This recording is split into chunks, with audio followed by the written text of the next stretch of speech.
Hi, my name is Trevor Scott. I'm going to read a short story of mine called California Stop.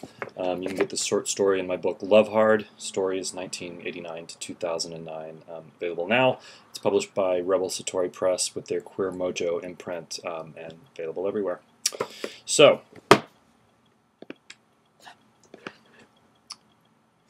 California Stop. Ron lived off the California Stop. Ron lived. Stop. Ron lived in Chicago off the California L stop, then he stopped living. We'd get off at the California stop to get to where he lived, to go home for the night and not get off. I live in California, years after I stopped living in Chicago, where Ron lived off the California stop. Transporting from O'Hare to downtown hotel, the train passes the California stop. I glimpse the spot on the platform where I passed hours, heat lamps stopping the cold only somewhat, stopped, waiting, standing. More often than not, sad and frustrated, reflecting on the just past day or night or weekend with Ron.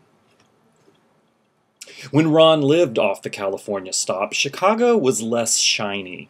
No Millennium Park, mirrored bean, Frank Gehry bandshell, video monolith spitting water on Child's Play. Navy Pier was no carnival, but a decrepit shell we crept through at night, tripping our balls off on acid.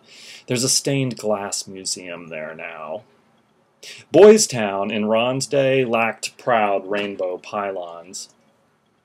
Would Ron have felt more comfortably queer in such a shiny, proud city? Would I have been more than his sole collegiate exceptional experimentation? I doubt it. Ron liked grime, not shiny pride, hence the appeal of heroin.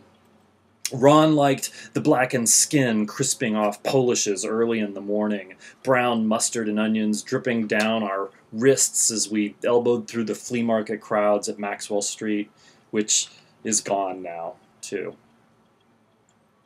Los Angeles would not have beckoned Ron, although if convinced to visit, he could have been entertained. Hustler transactions at the Spotlight. What other bar is there in L.A., says Maddie, with whom Ron would have gotten along famously. Duct tape furnishings at the Silver Rail, our adopted family's dramas in the singing back room of the Italian restaurant where the actor shot his wife.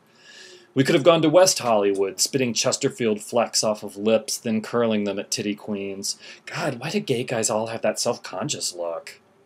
Then we could find peace in the valley and laugh at the tools at Big Wang's, the self-important screenwriters and immaculately disheveled musicians at Indie Coffee.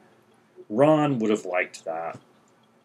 He would have liked going to a taping of Chelsea Lately. Ron was snarky, but he didn't live to see Chelsea handler Jon Stewart and Stephen Colbert. He was stuck in a shinier time, when edgy talk equaled Arsenio Hall. Ron and I were underage, stumbling with steamy breath through Bucktown back alleys, crashing into brick walls, kissing Carmex and sweaty breath on acrylic mufflers and flannel plaid collars. He had that addict gleam in his eye, that capricious sparkle that was so not a shine, the kind that I thought at the time was uniquely his. I'd see it many times again in other men, up to 2 decades later in St. Louis, the city where Ron had been born. There, the boisterous drunk would tell me that the first question gay guys ask each other in St. Louis is what school you went to here. The second is if you're a top or a bottom. They're both important here. They matter.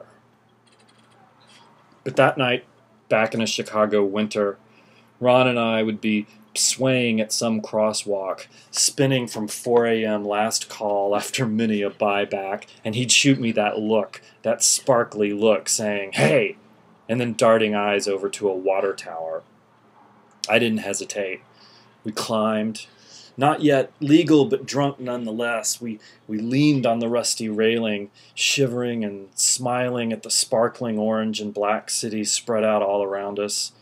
We drunk boys, together clinging.